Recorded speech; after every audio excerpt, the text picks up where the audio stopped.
welcome to my channel. In this video we will learn what is bug report. इस video में हम जानेंगे कि बग रिपोर्ट क्या होती है और उसे हम कैसे बनाते हैं. So let's start our video. What is bug report? A bug report in a QA is a document that describe an issue or defect in a software application. जो बग रिपोर्ट होती है वो एक डॉक्यूमेंट होती है जिसमें जो भी एरर, डिफेक्ट या इशू आया है सॉफ्टवेयर में उसे हम डिस्क्राइब करते हैं. A bug report contains important information that developer can reproduce and fix the problem. Bug report में इंफॉर्मेशन होती है जिसे डेवलपर रीड करता है और जो भी इशू है, प्रॉब्लम है, उसे सॉल्व करता है. अब दो टाइप की बग रिपोर्ट होती है, बैड एंड गुड. पहले हम देखते हैं बैड बग रिपोर्ट क्या होती है.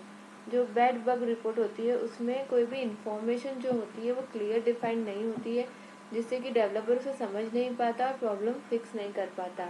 बहुत लेंदी होती है जिससे कम्युनिकेशन में इशू आ जाता है. जो भी टेस्टर ने उसमें इशू लिखा है वो रिसॉल्व नहीं हो पाता क्योंकि डेवलपर को समझ ही नहीं आता कि उसने क्या इशू लिखा है. कोई स्पेसिफिक इंफॉर्मेशन नहीं होती और मीनिंगफुल मैनर में वो रिपोर्ट नहीं होती. तो जो भी रिपोर्ट इस ऐसे बनाई जाती है उसे हम बैड बग रिपोर्ट कहते हैं. गुड बग रिपोर्ट क्या होती है, जिसमें इंफॉर्मेशन जो है वो क्लियर होती है और उसे डेवलपर समझ के सॉल्व कर सकता है. कम्युनिकेशन में प्रॉब्लम नहीं होती क्योंकि बग रिपोर्ट क्लियर होती है तो डेवलपर समझ जाता है जो भी टेस्टर ने लिखा है, वो जल्दी सॉल्व हो जाता है इशू. और वो अच्छे से डिफाइंड वे में डिफाइन की गई होती है. उसमें ईच एंड एवरी फील्ड और एक मीनिंगफुल मैनर में रिपोर्ट होती है.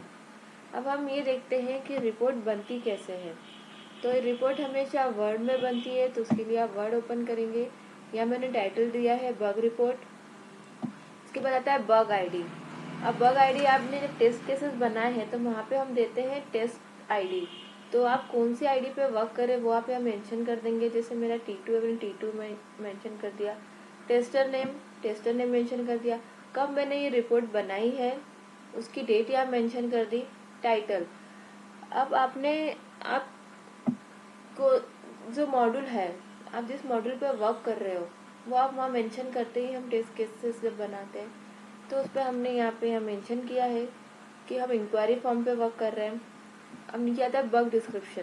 अब बग डिस्क्रिप्शन में URL, अब वहाँ का URL, अगर आप वेबसाइट पे वर्क कर रहे हैं तो आप यहाँ पे URL मेंशन कर दीजिए जिससे वो क्लिक करके डायरेक्ट उसी पेज पे जाएगा जहाँ पे ये प्रॉब्लम आ रही है. अब डिस्क्रिप्शन हम यहाँ पे डिस्क्राइब करेंगे. The value should be remove from the field after the form is submitted. तो क्या होना चाहिए कि जब भी हमने जो भी वैल्यू फॉर्म में भरी है, फिल की है, और जैसे हम क्लिक बटन पे क्लिक करते हैं तो एक नया फॉर्म ओपन हो जाना चाहिए. तो ये मैंने डिस्क्रिप्शन में लिखा है कि क्या होना चाहिए था. The value should be remove from the field after the form is submitted. अब मैंने उसका यहाँ पे अगर स्क्रीनशॉट है तो आप स्क्रीनशॉट यहाँ पे लिख सकते हैं, पर स्क्रीनशॉट नहीं है तो आप यहाँ स्क्रीनशॉट लिख के यहाँ पे ब्लैंक छोड़ दीजिए. अब हमने यहाँ दिया है नीचे प्लेटफॉर्म. कौन से प्लेटफॉर्म पे आप वर्क कर रहे हैं, विंडो, मैक, जो भी आप यहाँ पे डिफाइन करें. कौन सा ब्राउजर है, क्रोम, मोजिला, वो हमने यहाँ पे डिफाइन किया है. इतना ही सब पार्ट किस में आ गया, बग डिस्क्रिप्शन में. देन आता है नेक्स्ट एडमिनिस्ट्रेशन में. इसमें आता है असाइन टू. हमने डेवलपर को असाइन कर दिया. कब असाइन करा है वो यहाँ पे आएगा.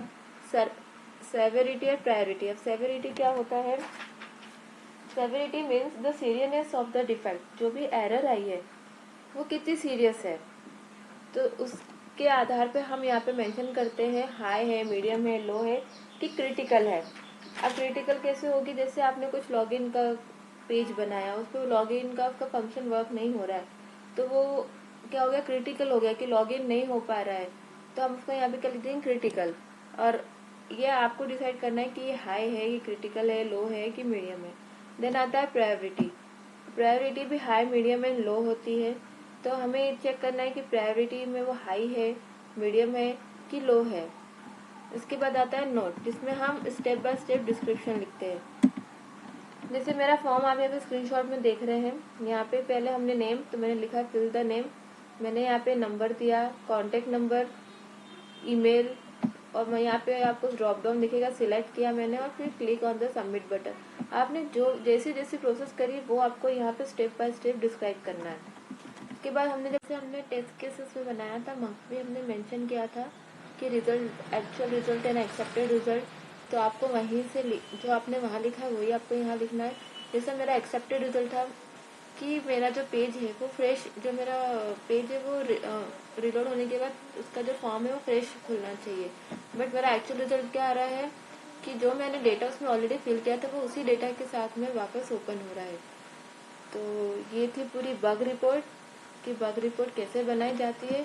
आई होप आपको समझ में आया हो कि बग रिपोर्ट कैसे बनाई जाती है। अगर आपको कोई भी डाउट हो तो आप कमेंट बॉक्स में छोड़ सकते हैं, मैं ट्राई करूँगी उसे सॉल्व करने का।